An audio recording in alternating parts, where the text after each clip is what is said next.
Dear listeners, welcome to History with Herodotus, where we embark on a journey through the annals of time, uncovering the secrets of our collective past. Today, we find ourselves at the threshold of a pivotal moment in history, the Battle of Yarmouk, a clash of empires that would forever alter the landscape of the ancient world. This epic confrontation took place in the year 636, a date etched in the sands of time, marking the beginning of a new era. As we delve into the origins of this battle, let us first set our gaze upon the vast expanse of the Syrian desert, where the Yarmouk River flows like a lifeblood, nourishing the fertile plains that stretch as far as the eye can see. It was here, in this arid yet vibrant land, that the seeds of conflict were sown, as the Byzantine Empire, under the rule of Emperor Heraclius, struggled to maintain its grip on the region. The precursors to the Battle of Yarmouk were complex and multifaceted, involving intricate alliances and rivalries between various factions vying for power in the region.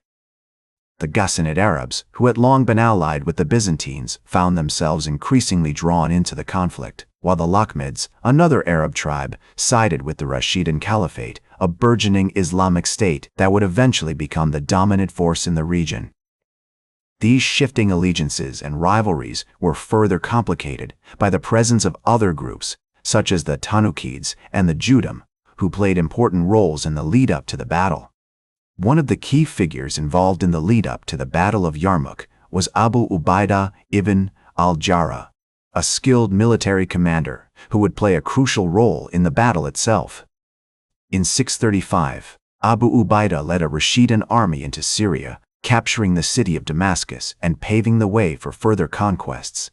The Byzantines, realizing that their control over the region was slipping, began to mobilize their forces for a major confrontation.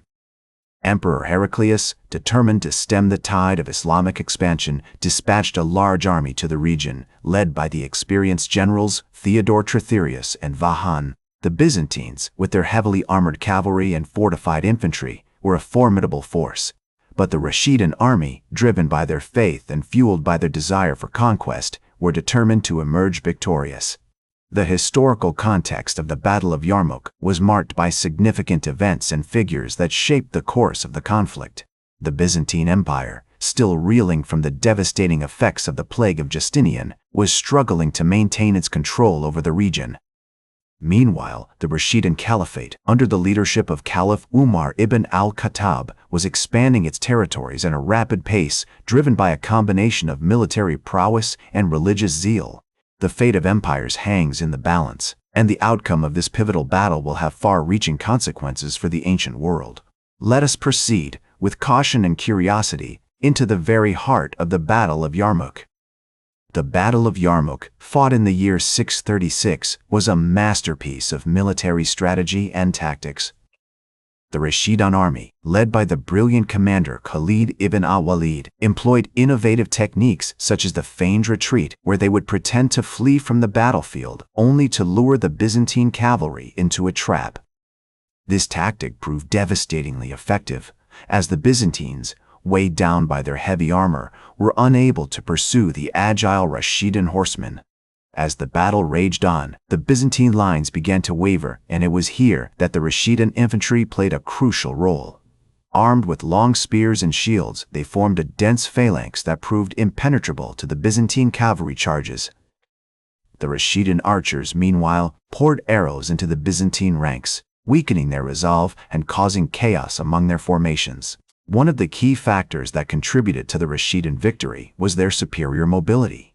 The desert terrain, which might have seemed inhospitable to the uninitiated, proved to be a blessing in disguise for the Rashidun army. Their familiarity with the land, combined with their expertise in guerrilla warfare, allowed them to outmaneuver the Byzantines at every turn.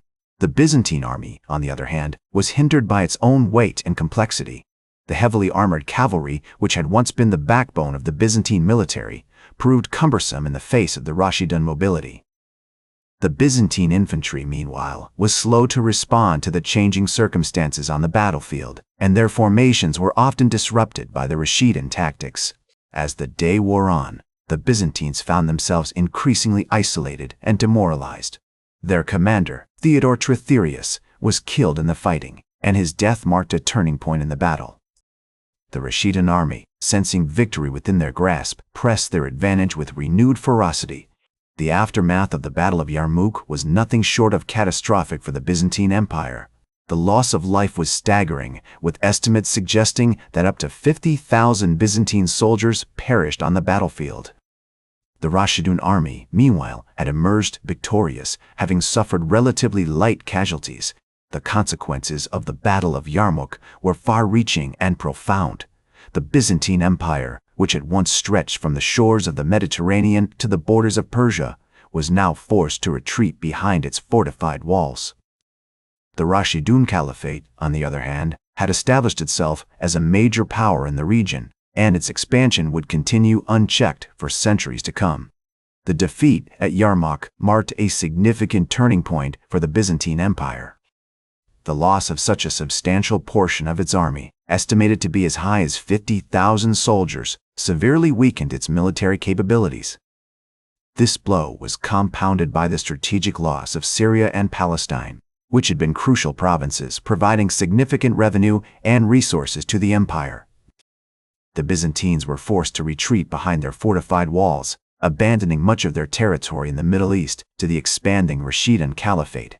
The Rashidun victory at Yarmouk, on the other hand, cemented their control over the region. They continued their expansion, pushing into Egypt and North Africa, further extending the borders of the Caliphate. The conquest of these territories not only expanded the territorial reach of the Rashidun Caliphate, but also brought under its control some of the most fertile lands and crucial trade routes in the ancient world. One of the most significant consequences of the Battle of Yarmouk was the shift in the balance of power in the Mediterranean.